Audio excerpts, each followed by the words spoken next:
9 दिसंबर को जब दोनों देशों के सैनिक के बीच झड़प हुई तब चीनी सैनिक लाठियों और अन्य उपकरणों से लैस होकर आए थे। हालांकि भारतीय सैनिक भी सतर्क थे और किसी भी संघर्ष के लिए तैयार थे, क्योंकि वो चीनियों के इरादे को जानते थे। भारतीय जवानों ने भी उन्हें जवाब देते हुए भागने पर मजबूर कर दिया। रिपोर्ट के मुताबिक 9 दिसंबर को 300 से ज़्यादा चीनी सैनिक अरुणाचल प्रदेश के तवांग के यांगत्से में 17,000 फीट की ऊंचाई पर भारतीय सीमा में घुसपैठ करने लगे। यहाँ भारतीय पोस्ट को हटाने के लिए चीनी सैनिक कटीले लाठी, डंडे और इलेक्ट्रिक बैटन लेकर आए थे। भारतीय सेना भी चीनी सैनिकों का मुकाबला करने के लिए पूरी तरह से मुस्तैद थी। जैसे ही चीनी सैनिकों ने हमला किया, भारतीय जवानों ने भी जोरदार जवाब देना शुरू कर दिया। सभी ने कटीली लाठी डंडे से चीनी सैनिकों का जवाब दिया। इसमें चीन के 19 से ज़्यादा सैनिक बुरी तरह से घायल हो गए। कुछ की हड्डियां टूटी तो कुछ के सर फट गए।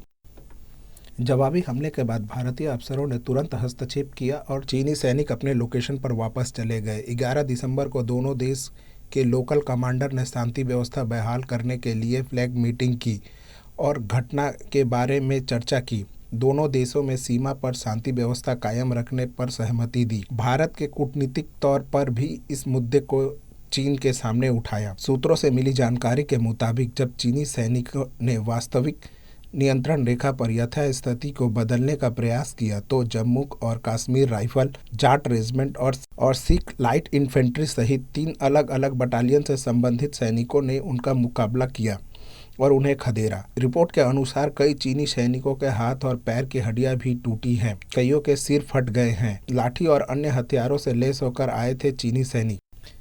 दरअसल अरुणाचल प्रदेश का तवांग सेक्टर में एलएसी से लगे कुछ क्षेत्रों पर भारत और चीन दोनों अपना अपना दावा करते हैं। वहीं विपक्ष इस मुद्दे पर सवाल उठाते हुए कहा कि चाइना के मुद्दे पे पीएम मोदी सेना का अपमान क्यों किया जा रहा है, चीन से डरते क्यों हैं।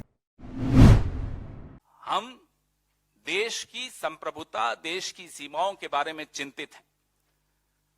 1962 में जब युद्ध हो रहा था चीन का, एक 36 वर्षीय सांसद जिसका नाम था अटल बिहारी वाजपेयी, चुनौती दी उन्होंने नेहरू जी को कि संसद का सत्र बुलाइए, हम डिबेट चाहते हैं। नेहरू जी भागे नहीं डिबेट से। डिबेट हुई। हमारे वरिष्ठ सहयोगी अभिषेक सिंघवी जी के पिताजी एलएम सिंघवी जी उस वक्त पाली से निर्दलीय सांसद थे। उन्होंने सलाह दी कि डिबेट सीक्रेट होनी चाहिए, इसका कहीं कोई कवरेज नहीं आना चाहिए, अखबारोरों में नहीं छपना चाहिए। नेहरू जी ने कहा जी नहीं, महत्वपूर्ण मुद्दा है, यह डिबेट सार्वजनिक होनी चाहिए, संसद में बिल्कुल होनी चाहिए चर्चा इस पर। 165 लोगों ने उस डिबेट में हिस्सा लिया।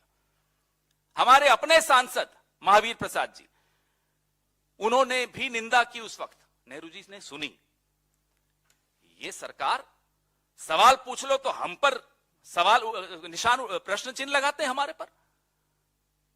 अरुणाचल प्रदेश को पूर्ण राज्य का दर्जा कांग्रेस ने दिया। इनकी तरह नहीं कि पिछले साल हम इनको बार बार चेतावनी दे रहे थे कि चीन नाम बदल रहा है अरुणाचल प्रदेश में कई इलाकों के, तो मोदी जी कहते थे नहीं नहीं कोई बात नहीं, नाम बदलने से क्या होता है देख लीजिए, अब आप दरवाजे पर दस्तक देने आ गए। तापिर गांव तो आपके एमपी हैं अरुणाचल से। तापिर गांव आपको कहते रहे कि 60-70 किलोमीटर चीन अंदर घुस आया है, आपने कहा नहीं कोई बात नहीं, आने दीजिए। ये क्या राज है? क्यों घबराते हो आप चीन से? क्यों 18 बार आप चीन के राष्ट्रपति से मिलते हो?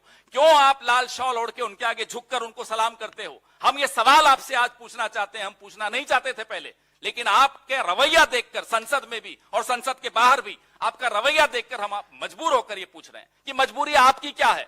क्यों आप चुप हो जाते हो चीन के सामने? क्यों आप डर जाते हो चीन के सामने? क्यों देश की सेना का अपमान करते हो आप चीन के सामने? क्यों देश की सीमाओं के साथ आप खिलवाड़ करते हो चीन के सामने?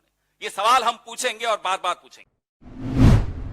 जानकारों की माने तो ये बात सामने आ रही है कि जब हमारे दुश्मन सेना को पूरी ट्रेनिंग के साथ भर्ती होते हैं और वहीं हमारे यहाँ पे सेना में अग्निवीर की भर्ती की जा रही है, जिनकी ट्रेनिंग भी कम समय में होगा, ऐसे में क्या अग्निवीर उनका मुकाबला कर पाएंगे? आज हमारे देश में सेना जो अग्निवीर की भर्ती की जा रही है, क्या उससे हमारे देश की सेना कमज़ोर होगी?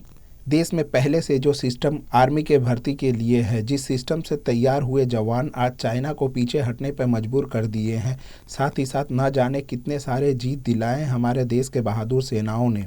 लेकिन आज उसे कमजोर किया जा रहा है ताकि बॉर्डर की तनाव का फायदा वोट में मिल सके। क्यों जब पाकिस्तान के साथ ऐसा होता है तब सर्जिकल स्ट्राइक की जाती है, लेकिन चाइना के मुद्दे पे इतना खामोशी क्यों?